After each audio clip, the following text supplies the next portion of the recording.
This is Dr. Ed Hoskins welcoming you to Lessons in Discipleship, a series designed to help new believers become established in their Christian faith. This session is Lesson 19, Humility, the opposite of pride. First, let me tell you a little about myself. I'm a retired physician who spent 34 years in family medicine and student health. I became a Christian 50 years ago and was helped early in my faith by the Navigators, a non-denominational international organization, Christian organization, whose stated goal is to know Christ and to make him known. I've been on associate staff with that organization since 1980. Lessons in Discipleship is a compilation of what I learned from the Bible and under the guidance of the Navigators. What I learned then, I now pass on to you. Today's session, humility, the opposite of pride. Well, humility, according to the Merriam-Webster Dictionary, means the state of being humble. Both it and humble have their origin in the Latin word humilis. It means low. According to the Oxford Dictionary, the opposite or antonym of humility is pride. Well, we see this same comparison in the two primary adversaries of the universe, God, or Christ, and we see him compared with Satan. We see humility being possibly the most significant characteristic of Jesus. In Matthew 11, Jesus said, "Come to me, all you who are weary and heavy burdened, and I will give you rest. Take my yoke upon you and learn from me, for I am gentle and humble in heart. You will find rest for your souls."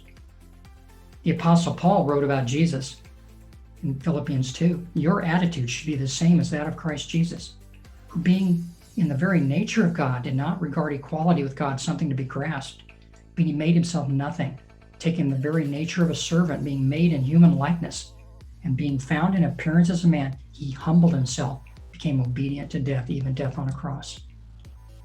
Well, on the opposite tack, we look at pride and its characterization as satanic. The prophet Isaiah writes, "How you have fallen from heaven, O morning star, son of the dawn. You have been cast down to the earth, you who once laid low the nations. You said in your heart, I will ascend to heaven. I will raise my throne above the stars of God. I will sit enthroned on the Mount of Assembly.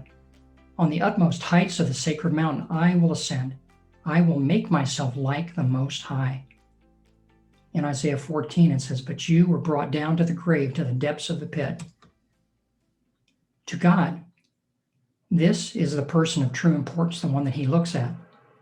Isaiah 66, he says, "This is the man I esteem, he who is humble, contrite in spirit, and trembles at my word." In Micah 6:8, we read, "He has showed you, O man, what is good. And what does the Lord require of you?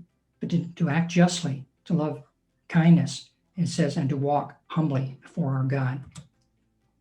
In my opinion, this is the likely reason God gives the strongest possible condemnation of pride and his unqualified support for humility. The Apostle Peter writes in 1 Peter 5, "God opposes the proud but gives grace to the humble." James writes, varies from a similar quote, "God opposes the proud but gives grace to the humble."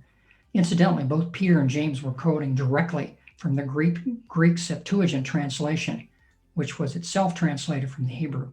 He mocks proud mockers but gives grace to the humble, in Proverbs 3. Humility is further praised. In Proverbs 15, "The fear of the Lord teaches a man wisdom, and humility comes before honor." Humility and the fear of the Lord bring wealth, honor, and life, from Proverbs 22. Numbers 12 says that Moses was a very humble man, more humble than anyone else on the face of the earth.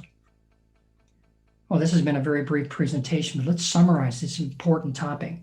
Humility is contrasted with pride, and they are revealed in their origins.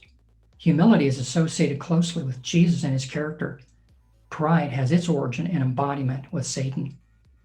Humility is praised and given great approval by God. In contrast, pride is actively opposed by God. Third, humility is truly Christ-like and one of the character traits most valued by God. Fourth, pride is one of the most insidious character traits. It is so easy for it to creep into our lives.